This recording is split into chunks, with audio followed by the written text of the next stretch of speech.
Está aqui o presbítero Jonatas, bem grandão.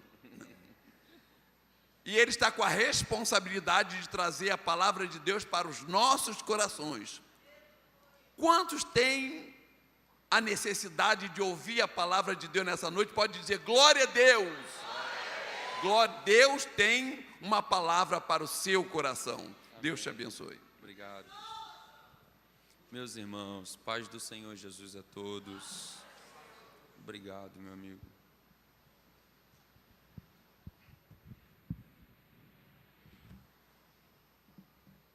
Encontro muito feliz de estar com os irmãos, poder adorar a Deus, bendizer o seu nome, juntamente com a minha igreja, bendizer ao Senhor por essa rica oportunidade que Ele tem nos dado, louvar a Deus por esse privilégio que temos de ser o porta-voz da palavra do Senhor aqui nesse lugar, esta noite, e bendizer a Deus, irmãos, por tudo que Ele tem feito na vida dos irmãos, por cada testemunho, por cada palavra de vitória.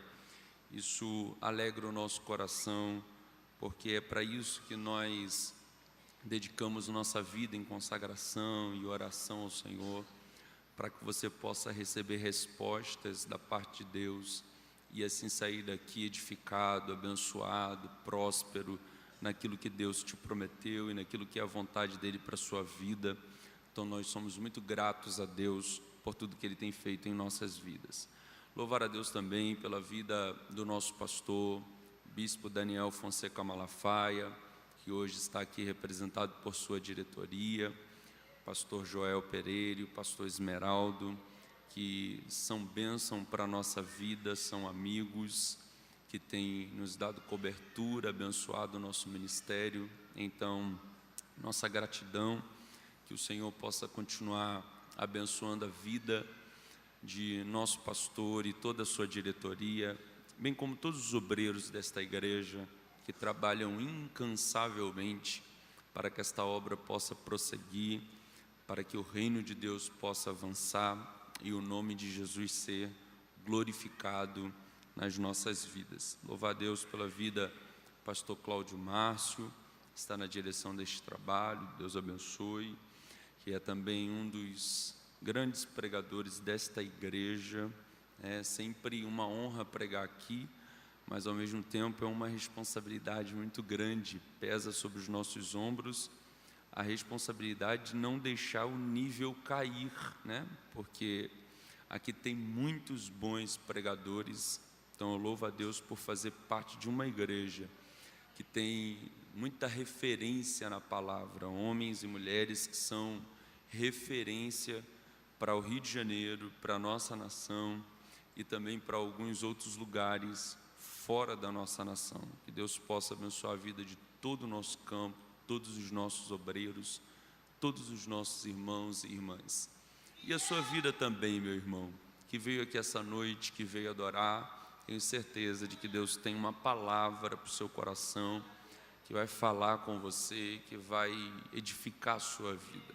Para tanto, eu vou pedir a você que gentilmente localize o texto da palavra de Deus no livro do profeta Miqueias, capítulo 2, versículo 12.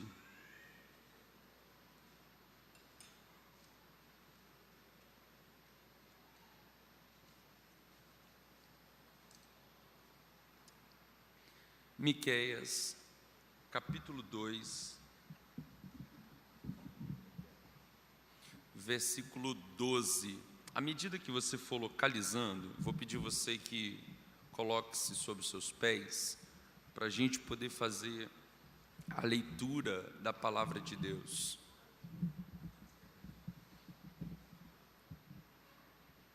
Miqueias, capítulo 2, versículo 12. Diz assim a palavra do Senhor: certamente te ajuntarei todo inteiro, ó Jacó, certamente congregarei o restante de Israel, poluizei todos juntos, como ovelhas de Bósra. como rebanho no meio do seu curral. Farão estrondo por causa da multidão dos homens. Subirá diante deles o arroteador. Eles romperão e entrarão pela porta e sairão por ela, e o rei irá diante deles, e o Senhor à testa deles. Você pode repetir esses 2 versículos no 3? 1, 2, 3. Certamente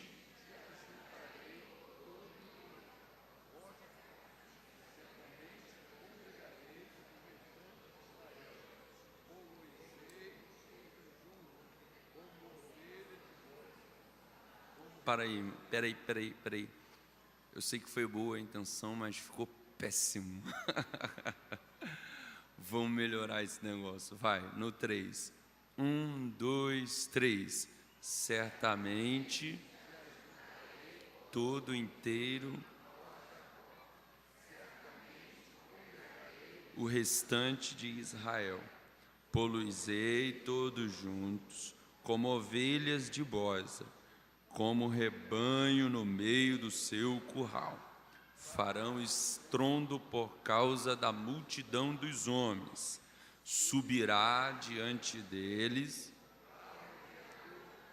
e eles romperão, e entrarão pela porta, e sairão por ela, e o rei irá diante deles, e o Senhor à testa deles. Antes de você tomar assento, eu gostaria que você falasse para no mínimo 3 pessoas, direita, esquerda e a sua retaguarda, para não fazer acepção de pessoas. Você vai dizer para ele, vai dizer para ela, que o Senhor irá na frente dele. Diga assim, ó, o Senhor vai na tua frente.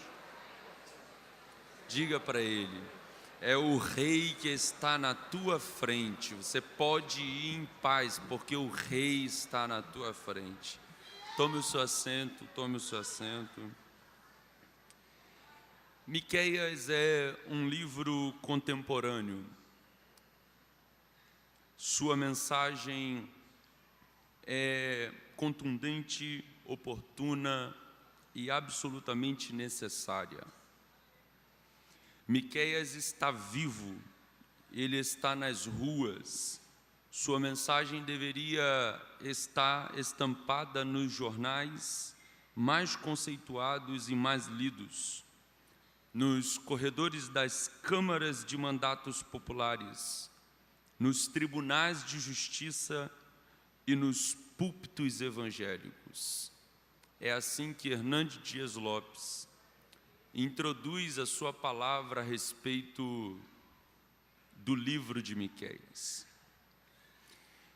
Eu tenho olhado para a história de Miqueias e tenho ficado fascinado como Deus deixou esse registro profético, especificamente para os tempos de grandes desafios para os povos. Estamos vivendo um tempo que é muito parecido com o tempo de Miqueias. Olhar para esse profeta é olhar para alguém que parece estar vivendo a realidade do povo brasileiro. Olhar para esse profeta e olhar para o que ele está tratando é ver que há nele uma verdadeira atualidade naquilo que ele está profetizando. Olhar para ele é perceber que nós estamos vivendo o mesmo período que ele viveu. Quando eu olho para o texto sagrado do profeta Miqueias, eu vou perceber que há alguns detalhes que saltam aos nossos olhos. Para tanto, eu gostaria que você deixasse sua Bíblia aberta no livro, para que a gente pudesse consultar alguns versículos e assim a gente pudesse checar quais são as verdades que são semelhantes, similares ao que nós estamos enfrentando hoje, agora, no nosso tempo. Então, primeira coisa que eu gostaria de pontuar a respeito deste profeta é a respeito de sua pessoa. O profeta Miqueias, cujo nome significa quem é como Yahvé, parece se levantar no meio de uma turbulenta situação em que vive tanto o reino do norte quanto o reino do sul, tanto Israel quanto Judá estão enfrentando problemas terríveis. Ele que nasce numa pequena aldeia a 32 quilômetros de distância de Jerusalém, por nome de Morezete Gate, ele é uma pessoa do campo, ele não é uma pessoa da cidade, ele é uma pessoa que vive no meio dos mais simples, no meio dos mais humildes, e ele se levanta como uma voz, ele se levanta como uma palavra. Quando lemos o capítulo 1, versículo 1, nós vamos ver que ele dispensa a apresentação pessoal e parte para aquilo que de fato é a importância de todo profeta chamado por Deus. Ele começa o texto dizendo: palavra do Senhor que veio a Miqueias. Então ele começa dizendo a respeito de uma revelação que ele está recebendo de Deus. Ele começa falando a respeito de uma palavra que vem da parte de Deus para o seu coração. E é isso que ele vai tratar no seu livro a respeito do que Deus está falando com ele. Miqueias não tem sangue real, não tem uma linhagem poderosa, não tem títulos, não tem certificado nem diploma de nenhuma formação teológica.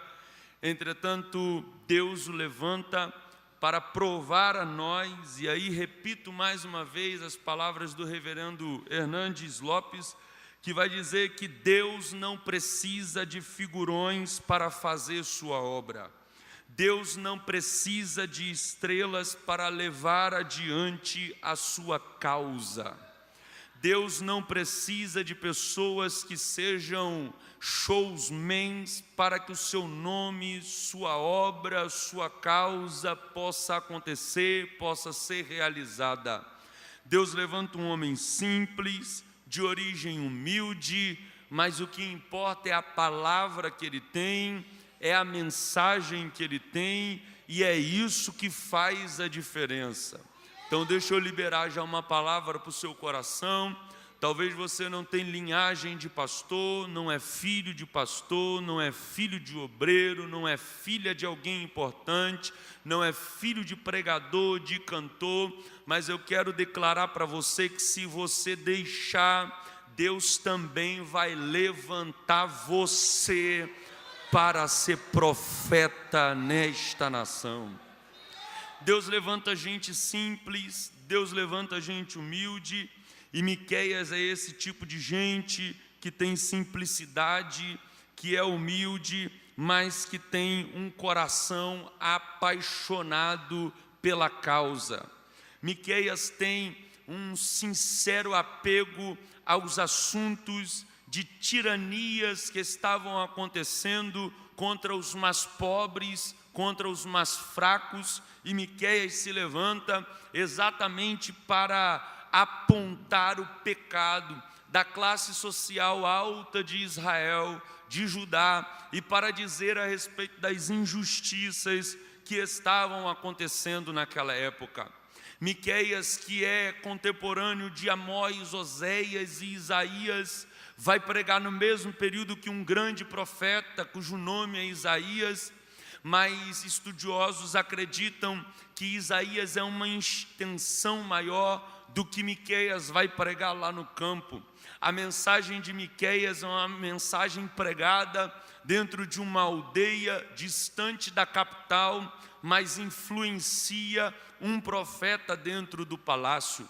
Eu aprendo com Miqueias que nem todos vão pregar em palácios, que nem todos vão cantar em palácios, que nem todos vão chegar em lugares tão altos à vista humana, mas não importa se está pregando no palácio, não importa se está pregando no campo entre os pobres, o que importa é saber que foi Deus quem levantou, e se foi Deus que levantou, varrendo igreja, limpando os bancos, pregando na Quinta da Vitória, no domingo, ou pregando numa num ponto de pregação, dentro de um centro de recuperação, não importa. O importante é saber quem levantou. Se foi Deus que te mandou fazer, a recompensa vai vir dele, o resultado do seu trabalho vai vir de Deus, ele vai garantir o sucesso da obra que colocou em suas mãos.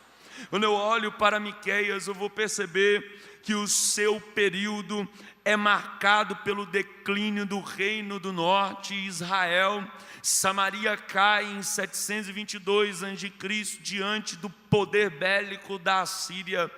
E aí intenta uma investida contra Judá, vai contra os muros de Jerusalém, mas você conhece a história. Por um ato milagroso, Deus livra o reino do sul, Deus coloca para correr Senaqueribe, enquanto Deus desbaratava os inimigos, Ezequias e seu exército oferecia culto de adoração a Deus. Enquanto você está aqui adorando, enquanto você está aqui oferecendo culto, enquanto você está aqui mesmo tendo seus desafios, seus problemas, suas dificuldades, você está nesse lugar glorificando a Deus, pode ter certeza que enquanto você adora aqui, Deus está desbaratando teus inimigos, teus problemas vão cair por terra, à medida que você adora e bendiz o nome do Senhor. Entretanto, o período de Miqueias é um período marcado por rápidas transformações. Há uma nova classe social emergente de comerciantes que enriqueceram, compraram terras e agora estavam oprimindo os mais pobres. Pessoas saíam das regiões do campo e iam em direção à cidade na tentativa de obter resultado para a sua vida, crescimento para a sua vida. Nós vamos perceber isso no profeta. O profeta está olhando para os problemas sociais que o cercam. O profeta está olhando para os problemas de injustiça que o cercam. É muito importante que a gente volte os nossos olhos para a realidade que nos cerca.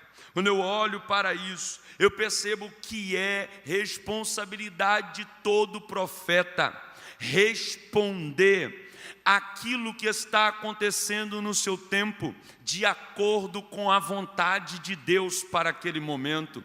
Então é nossa responsabilidade dar uma resposta bíblica para os problemas que cercam a nossa sociedade. Estamos vivendo um tempo de grandes desafios, e Miqueias vai perceber isso na sua época, e não vai deixar isso passar sem que ele toque nessas injustiças. Então Miqueias se levanta e vai começar a tratar sobre os problemas pontuais de Israel. Israel está vivendo um problema no seu contexto moral. Israel está vivendo um problema no seu contexto econômico. Israel está vivendo um problema no seu contexto político. Israel está vivendo um problema no seu contexto religioso. Então a parte política, a parte econômica, a parte moral e a parte religiosa deste povo está em declínio, está em um estado lastimável. E Deus está olhando para tudo isso e vai levantar Miqueias para ter uma palavra para esse tempo e para esta geração. Quando a gente olha para o texto de Miqueias, a gente vai perceber logo no capítulo 1, no versículo 5, abra a sua Bíblia no capítulo 1, no versículo 5, perceba o que Deus vai falar por intermédio deste profeta. Deus vai dizer tudo isso, ou seja, tudo que Deus iria trazer de juízo, tudo que Deus iria trazer de condenação, Deus só iria trazer por causa da prevaricação de Jacó e dos pecados da casa de Israel. A pergunta profética é: qual é a transgressão de Jacó? A resposta é numa pergunta retórica: não é Samaria? E quais os altos de Judá? Não é Jerusalém? Ou seja, aqui está evidenciado de forma clara que esta geração é uma geração que está pecando contra Deus nos 5 primeiros mandamentos. A primeira tábua da lei dada a Deus por Moisés está sendo infringida por este povo, porque eles estão abandonando a adoração ao verdadeiro Deus, para adorarem aos falsos deuses de sua época. E aqui eu preciso lançar uma palavra de advertência a nossos corações, porque às vezes a gente pensa que adorar outro Deus é sair da igreja e se envolver com qualquer outra religião aí fora. A gente entende mais as questões religiosas do que as questões de fé. A gente não consegue perceber que mesmo envolvido por este ambiente religioso cristão, mesmo envolvido por este ambiente em que nós estamos professando a palavra, pregando a Bíblia, ainda assim pode haver no nosso meio pessoas que estão aqui vindo adorar qualquer outro Deus, menos o Deus da Bíblia. A gente precisa saber que há uma linha fina, tênue, que divide a verdadeira adoração da adoração falsa e egoísta da nossa arrogância humana. Estamos vivendo um tempo em que as pessoas se reúnem em torno de um culto para glorificarem a seus próprios nomes e as suas próprias vontades. Não nos reunimos mais para chegarmos a Deus e perguntar o que Deus quer. Nos reunimos agora com um relatório cheio de pedidos daquilo que nós queremos e não podemos. O nosso culto está apresentando para nós que a única pessoa não convertida nas nossas reuniões é Deus. Parece-nos que o único aqui que não se converteu é Deus. A gente chega aqui, faz o nosso culto, faz a nossa adoração, não pensando em entender a vontade de Deus para as nossas vidas. Nós não viemos aqui preocupados em saber qual é a revelação que Ele tem para nós. A gente entra aqui preocupado com os pedidos que Ele tem para nos responder.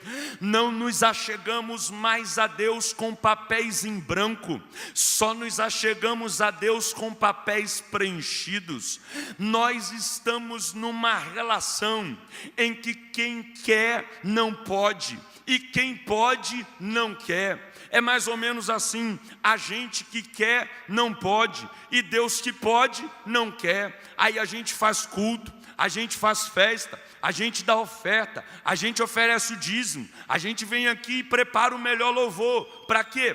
Para tentar convencer Deus de que Deus que não quer e pode, que Ele queira e possa aquilo que a gente quer, mas não pode. O que está acontecendo conosco é que a gente está fazendo força com Deus, para que Deus possa agir de acordo com a nossa vontade. E eu preciso lhes dizer, com todo o amor do meu coração, que isso não é culto cristão bíblico, isso é paganismo, isso é coisa dos ídolos, isso é coisa de adoração lá fora, de idolatria, porque eram nos movimentos tribais que as pessoas adoravam as divindades, oferecendo a elas seus sacrifícios, seus dons, para terem dela algo em troca. O nosso Deus não está aqui para que nós nos acheguemos a Ele para tentar convencer Ele de que a nossa vontade é melhor para nós do que a vontade dEle. O nosso Deus tem um projeto, o nosso Deus tem um plano, o nosso Deus tem um propósito, o nosso Deus tem uma direção, e Ele quer que a gente se reúna aqui para perguntar a Ele qual o teu plano, qual o teu propósito, qual a tua direção, e quando entendermos a direção dEle, possamos segui-lo, ainda que isso signifique o Calvário, ainda que isso signifique a crucificação, mas que nós estejamos dispostos a obedecê-lo. O que Miqueias está identificando é que este povo está mais preocupado com o seu enriquecimento do que com a vontade de Deus. Mas essa noite eu ainda acredito que tem os remanescentes fiéis. Eu ainda acredito que nesta igreja tem um povo que vem aqui não pelo que Deus pode dar, mas vem aqui pelo que Ele é. Vem aqui não para apresentar a Ele pedidos, mas vem aqui para dizer: Pai, qual é a tua vontade? E se você veio aqui desse jeito, se prepare, porque tem resposta de Deus para a tua vida esta noite. Deus vai falar ao seu coração.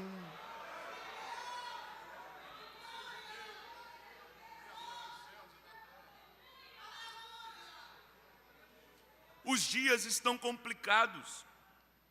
A arrogância tomou conta até das nossas reuniões cultuais. Estamos tão preocupados com as nossas necessidades que esquecemos que há uma revelação de Deus para a nossa vida. E isso está claro quando o profeta Miqueias vai tratar desse assunto a respeito dos problemas religiosos de sua época.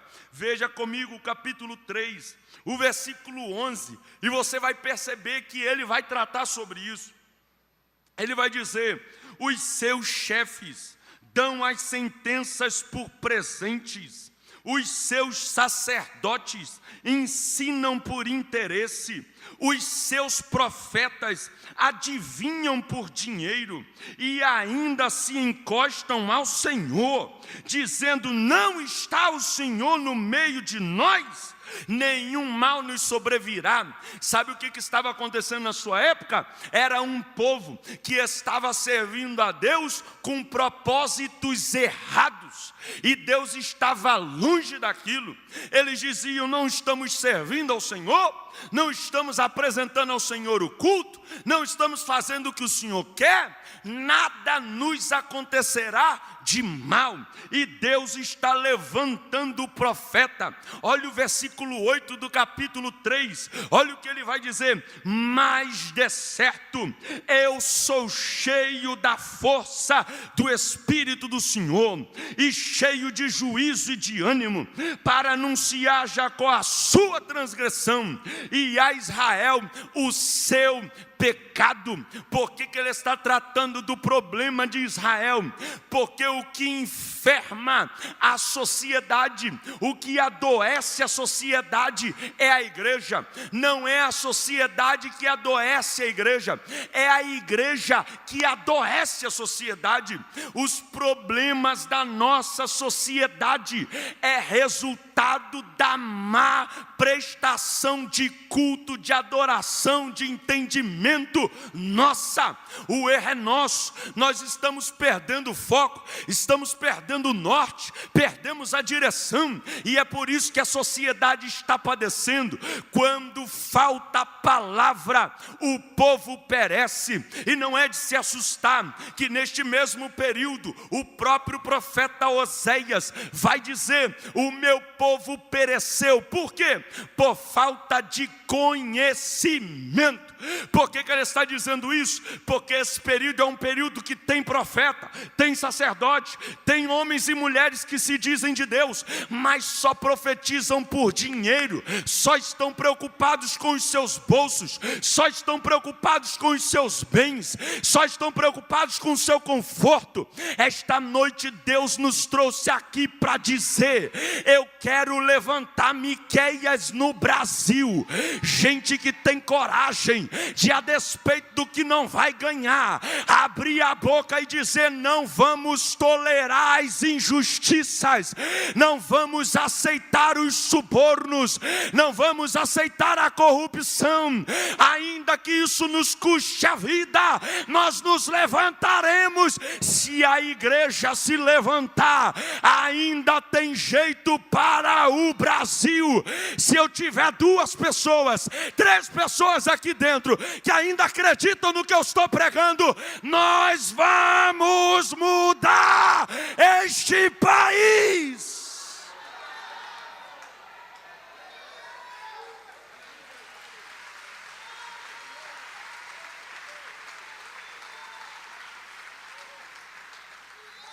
Miqueias está dizendo: estou cheio do Espírito, mas não é para rodar em mistério, não é para sentir arrepio, não é para ficar falando 2 horas em língua estranha, não é para ficar no monte, pulando no monte. Jonatas, tem problema disso? Tem problema nenhum. O problema é que estas pessoas que se dizem empoderadas estão isentas, sem qualquer propósito de vida, e a sociedade está definhando, e nós estamos dizendo: estamos cheios de poder.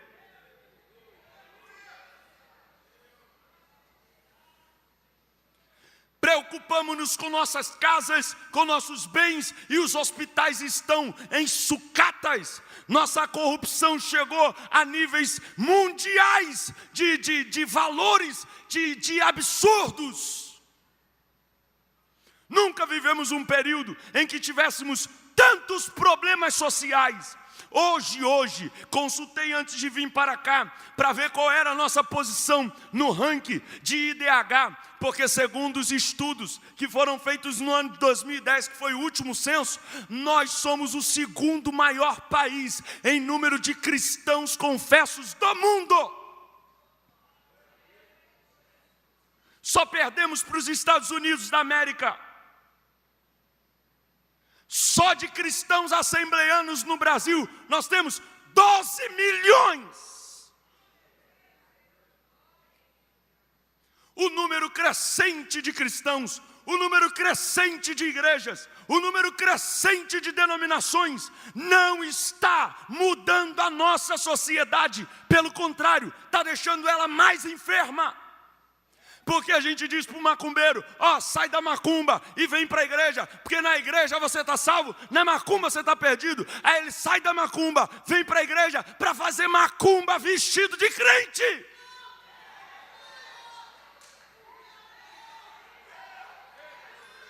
Ficamos orgulhosos em dar microfones para as pessoas que saíram ex-bruxos, ex-não sei o quê, e perdemos os valores fundamentais da nossa fé. Esta noite o Espírito está sobre mim. Ele me enche hoje de ousadia para dizer: chega disso, é tempo de mudar esta situação infame no nosso meio.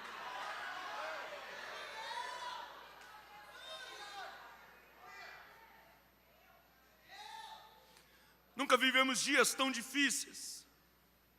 Olhamos para as sentenças que são dadas nos tribunais, e eu lá estou. O pobre tem uma sentença, o rico tem outra sentença. Nossos irmãos não conseguem se aposentar mais. Por quê? Porque quando vão passar pelas perícias médicas, os médicos, mesmo avaliando e checando que eles não têm condições de voltarem para os seus trabalhos, mesmo assim, dizem que eles estão aptos. Isso é o que, irmão? Isso é sinal de que a nossa sociedade está corrompida. Corrupção tomou conta de nós. Estamos tão mascarados, tão imorais, tão devassos, que a gente não consegue fazer o mínimo, que é não sujar as ruas de nossa cidade. Você anda pelas ruas e vê crentes abrindo janela de seus carros e jogando lixo pela rua. O que está acontecendo conosco? Que evangelho é esse que não produz transformação para assumirmos nossa responsabilidade com o próximo? As escolas, irmãos, eu vou tocar num assunto aqui agora, que o Senhor me guarde. Nossas escolas, enquanto a gente dormia, Satanás semeou um monte de ideologias sinistras lá dentro. Enquanto nos preocupávamos nas nossas brigas internas por posições e cadeiras, Satanás destruiu o ensino das nossas universidades. Coloca sua filha para estudar na Universidade Federal Rural do Rio de Janeiro. Se você não for lá buscar ela todo dia na porta, os números de estupros que acontecem dentro daquele lugar, irmão, não aparece na Rede Globo. Por que não aparece na Rede Globo? Porque é a cultura deles. Tive contato, pessoas que trabalham lá dentro. Uma delas é minha cliente. Cheguei para ela, perguntei como é que são as coisas lá. Ela disse: Jonatas, quando as meninas veem que a gente está chegando e sabe que a gente é crente, elas beijam-se umas às outras na nossa frente para nos afrontar. Tem irmãs nossas aqui da igreja que estudou lá, diz que quando estava no banheiro, de repente entra um homem dentro do banheiro. Tomou um susto, disse: o que é isso que está acontecendo aqui? Ele disse: agora não tem mais isso. Agora não tem banheiro de homem, nem banheiro de mulher. Agora entra qualquer um no banheiro que quiser. Por que isso está acontecendo, irmãos? Porque o pecado dessa nação é uma igreja fraca. A culpa é nossa. A culpa é nossa. Aí Deus está levantando Miqueias para dizer: avisa o meu povo que se eles não tomarem prumo, eu vou descer. Olha o versículo 2 do capítulo 1. Ouvi todos os povos, presta atenção, ó terra, em tua plenitude, e seja o Senhor Jeová testemunha contra vós, o Senhor, desde o templo da sua santidade, porque eis que o Senhor sai do seu lugar e descerá e andará sobre as alturas da terra. Sabe o que Deus está dizendo? Estou arregaçando a manga para poder julgar vocês. Por que Deus está falando isso? Por causa do pecado desse povo. No capítulo 2 a gente vai ver que esse povo, versículo 1, olha aí, leia aí o versículo 1 do capítulo 2, no 3, vai. 1, 2, 3.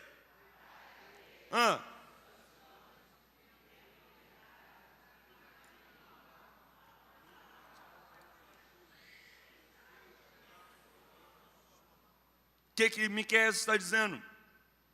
Miqueias está dizendo: os ricos oprimem os pobres. Os ricos ficam cada vez mais ricos às custas dos pobres e da miséria da sociedade. Do que ele está dizendo? Vocês cobiçam os campos, versículo 2, e os arrebatam, casas e as tomam. Assim fazem violência a um homem e a sua casa, e a uma pessoa e a sua herança. Vocês estão fazendo a desgraça dessa sociedade.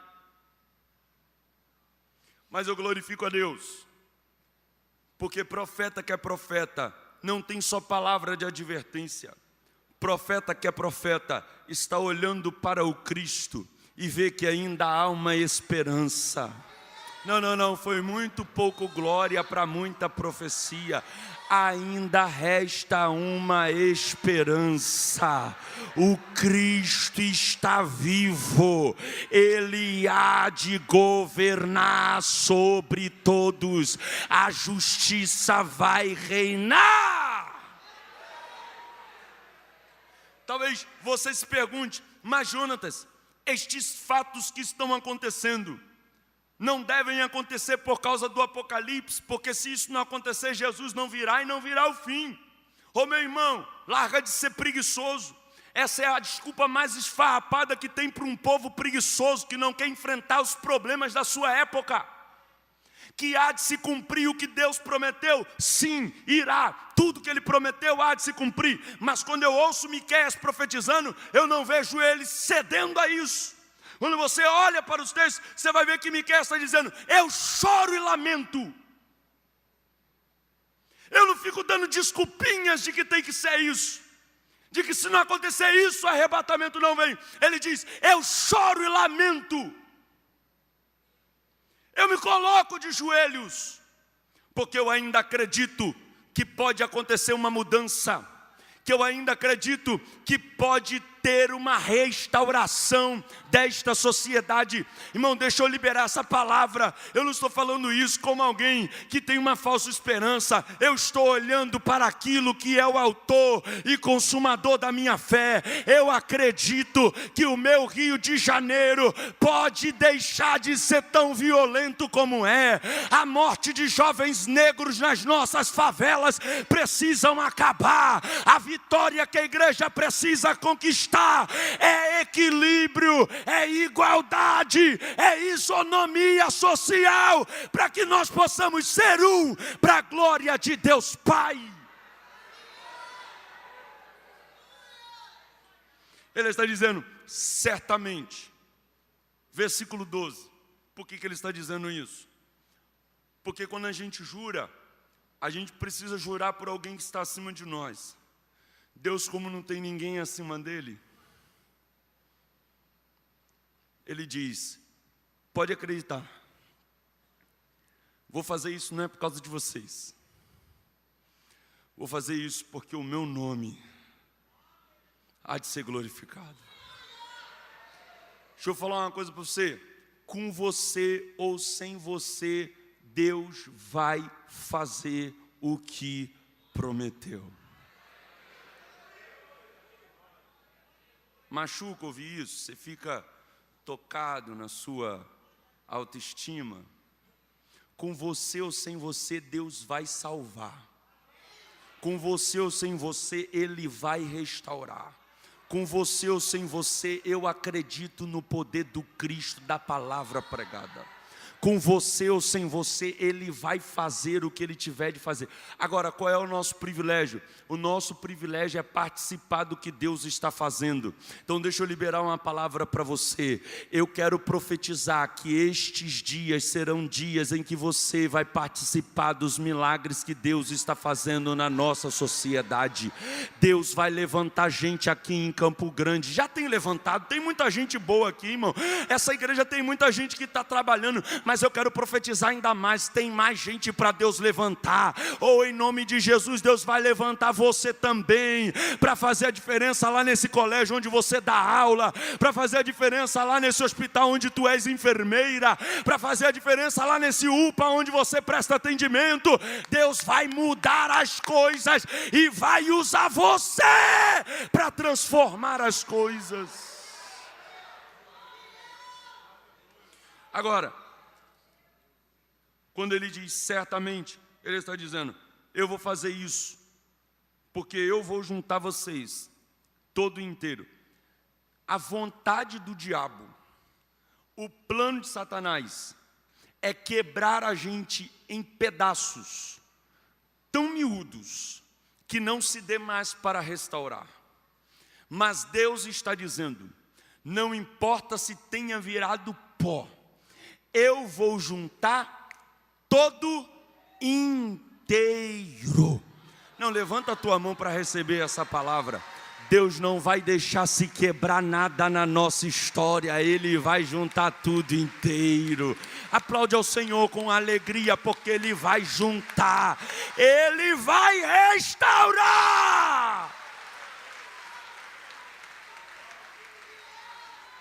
Aí Ele diz, eu vou colocar vocês como ovelhas. Ele está dizendo, quem vai apacentar sou eu. Quem será o vosso pastor? Sou eu. E ele vai dizer para a gente, vai fazer estrondo por causa da multidão dos homens. Sabe o que ele está dizendo? Você pensa que está sozinho, mas já já você vai ouvir o som daqueles que com você está lutando pelo bem dessa sociedade. A gente pensa que está só, meu irmão. Aquilo que Martin Luther King disse é uma verdade crucial ainda hoje. Ele disse: o que me assusta não é o grito dos maus, o que me assusta é o silêncio dos bons. A gente está vendo muita gente boa, porque a nossa sociedade não é de maioria ruim. Nem todo mundo é traficante, corrupto, ladrão, safado. Não tem gente ruim só nessa sociedade, tem muito mais gente boa. Mas Deus precisa levantar a gente para o nosso clamor ser ouvido. Foi dito aqui: clama a mim, responder-te-ei, anunciar-te-ei coisas grandes e firmes que tu não sabes. Se essa igreja clamar, se a gente começar a gritar, o mal vai bater em retirada. Termino dizendo que Miqueias profetiza dizendo: certamente subirá diante de vocês o arroteador. Ele está dizendo: vai subir na frente de vocês aquele que abre caminhos. Arroteador significa quebrador. Sabe o que ele está dizendo? Ele está dizendo: arroteador é mais ou menos como se você fosse calcular a reta de uma rua. E quando você coloca aquele aparelhozinho para você ver aonde a rua vai passar, você identifica o que está na frente da via. E aí você marca o que está na frente da via, porque você sabe que aquilo ali vai ter que cair, vai ter que ser quebrado, vai ter que ser destruído. O que Deus está dizendo é: eu sou aquele que vai na tua frente para endireitar os passos, eu vou aplainar os teus caminhos. Eu acredito que tem um caminho certo para a nossa nação vindo aí, e que Deus vai fazer isso através de nós. Aí ele termina dizendo a respeito de Belém Efrata, vai dizer: e tu, Belém, posto que és a menor das cidades em Israel, de ti sairá o rei. Virá o rei de ti montado num jumentinho. Sabe o que Deus está falando por intermédio de Miqueias? É que a mudança que a gente precisa começa quando tem jumentinhos suficientes carregando o rei e dizendo: pode me usar para entrar nessa cidade e governar. Ou levante suas mãos aos céus agora. Deus, levante jumentinhos hoje aqui, gente corajosa, que se coloque diante de ti e diga: pode me usar, Senhor, mas faz a tua obra. Se você acredita no que nós estamos pregando agora, comece a orar, comece a clamar, porque diz a palavra de Deus que se o meu povo que se chama pelo meu nome se humilhar e orar e buscar minha face e se converter dos seus maus caminhos, eu ouvirei dos céus, perdoarei os seus pecados, sararei a sua terra. Há uma promessa de que o nosso país vai ser sarado pelo poder do nome de Jesus. O Cristo está entre nós, ainda tem solução para esse lugar. Se você acredita, então abre a sua boca e faz aquele barulho que só Cristo gosta de receber. Não se deixe vencer pelo mal, meu irmão. Vença o mal pelo bem. A violência está por todos os lados. A corrupção está às claras. Os homens roubam ao meio-dia, vão assaltar as nossas senhoras, mães, em ponto de ônibus com fuzil na mão. A gente não pode tolerar mais isso. A gente precisa se dobrar diante do Senhor e dizer: Deus, a vitória que eu quero para a nossa vida, para o ano de 2018, porque esse ano de 2017 está terminando, mas se a igreja terminar esse ano com esse desejo, colocando, dizendo: Deus, eu quero que no ano de 2018 haja mudança no meio da minha sociedade, haja transformação na minha rua. Eu quero ser um crente melhor para o meu vizinho sentir vontade de ir na igreja comigo. Eu quero ser uma pessoa melhor para que tenha resposta do Senhor para aqueles que estão nos hospitais. Oh, irmão, se Deus levantar a gente como resposta para Campo Grande, grande, esse lugar vai ser transformado e o nome de Cristo vai ser glorificado. Se você se colocar à disposição, Deus vai te usar também. Fique com essa palavra no seu coração, que o Espírito de Deus fale com você.